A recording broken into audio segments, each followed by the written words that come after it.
Salut à toi pour cette toute nouvelle vidéo. Aujourd'hui on va pas perdre de temps, je vais te montrer directement comment créer une micro-entreprise très facilement et en très peu de temps. Pour ce faire on va utiliser le guichet unique de l'INPI qui est juste ici, hop, et nous voilà arrivés sur notre élément pour créer la micro-entreprise. Et le meilleur c'est qu'avec une vidéo comme ça, tu n'as pas besoin d'être expert comptable pour y arriver. Bon allez, on s'y met, c'est parti. Tout d'abord, donc là on est arrivé sur l'accueil du guichet unique, il faudra vous connecter avec France Connect. Si vous voulez simplement faire les démarches de la création, vous pouvez simplement utiliser France Connect. Et quand vous aurez besoin de signer des documents, il sera nécessaire de se connecter avec France Connect Plus pour signer électroniquement. Une fois connecté, il y a cette page qui s'affiche et vous allez cliquer sur créer, modifier ou cesser une entreprise.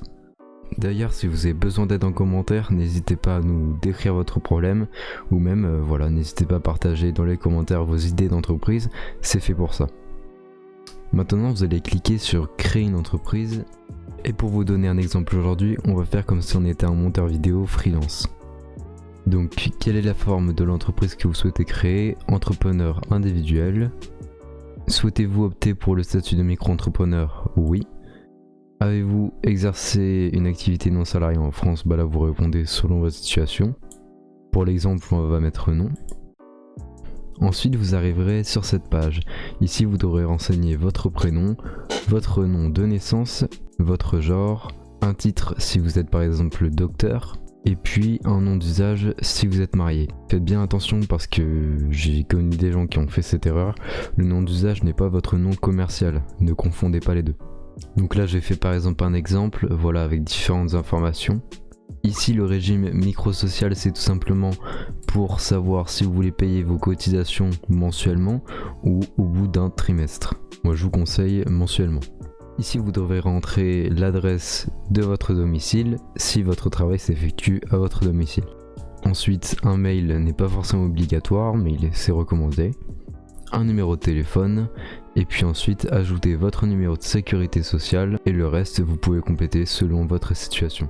Ensuite, l'entrepreneur souhaite-t-il fixer l'adresse de son entreprise à son domicile personnel? Alors malheureusement si vous n'avez pas une société de domiciliation comme Legal Place ou autre, vous devrez mettre oui.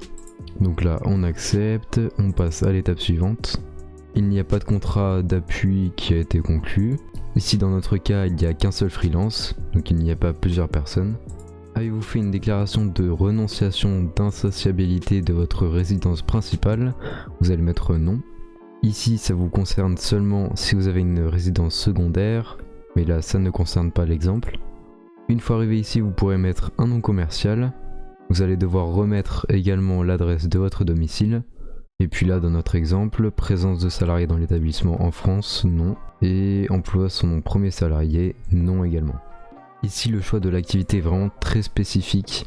Alors, activité principale pour l'établissement, on va mettre oui. C'est une activité permanente. On va débuter cette activité au 1er janvier 2025 par exemple. L'activité est-elle exercée de manière ambulante? Non. Vous pouvez voir, cocher oui si vous exercez une activité ambulante consistant à effectuer des services ou vendre des produits de façon itinérante dans un espace public. Donc non. Et puis là dans la description de l'activité principale vous pourrez plus détailler. Donc voilà, je vous conseille de faire un peu comme j'ai fait. Je vais effectuer des montages vidéo pour les particuliers et les professionnels, ça suffit amplement. Maintenant vous allez devoir choisir la catégorie. Donc là ça concerne une activité de service et un service d'information. Et ensuite vous pourrez mettre community manager, ergonome web, blogueur professionnel, rédacteur web ou bien autre service d'information. Le type d'origine, donc ça concerne une création. Le nom de domaine internet, ça ne nous concerne pas parce qu'on vend rien de commercial, à part si vous avez un portfolio que vous voulez afficher. Alors maintenant pour le versement libératoire, ça plaît à certains, ça plaît pas forcément à d'autres.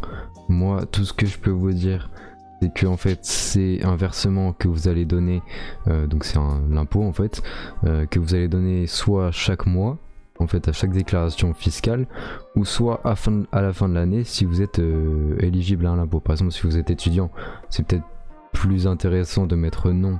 Si vous savez très bien que peu importe votre revenu ou chiffre d'affaires, vous n'allez pas payer d'impôt, mettez non. Comme ça chaque mois vous n'allez pas payer de l'impôt inutilement. Mais si vous êtes salarié à côté et que vous voulez regrouper toutes vos impôts à la fin de l'année, mettez non aussi. Mais si vous voulez vraiment payer chaque mois un petit peu de votre impôt, vous pouvez cocher oui.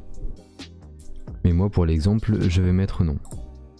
Alors maintenant on approche à la fin de cette vidéo, je vais vous aider juste au niveau des pièces à transmettre. Alors attestation sur l'honneur, bon ça c'est, enfin de non-condamnation etc, c'est assez compliqué. Vous avez juste à faire un copier-coller, voilà. Vous copiez, vous collez et on arrive juste ici, je vais vous montrer, vous cliquez ici. Service public et là vous remplissez en fait vos informations, hop, vous remplissez tout ça et à la fin ça va vous générer un PDF à télécharger que vous allez devoir signer et ensuite rescanner pour ensuite le glisser juste ici dans les documents à transmettre. Si vous voulez pas vous embêter, vous faites une signature électronique sur le Adobe PDF et puis ça marche très bien. Ici c'est tout simplement un justificatif de domicile, donc ça peut très bien être une facture de téléphone ou autre qui est liée à votre domicile. Et ici déclaration sur l'honneur de non-condamnation, c'est tout simplement le même document que le premier que vous avez transmis, donc vous remettez le même. Et voilà, maintenant vous n'aurez plus qu'à valider les pièces jointes, à finir de valider, à valider aussi le récapitulatif pour vous, et la demande de création sera envoyée. Si cette vidéo t'a aidé, n'hésite pas à mettre un like et à t'abonner. Et puis dites-moi en commentaire si vous avez des questions ou si vous rencontrez des problématiques.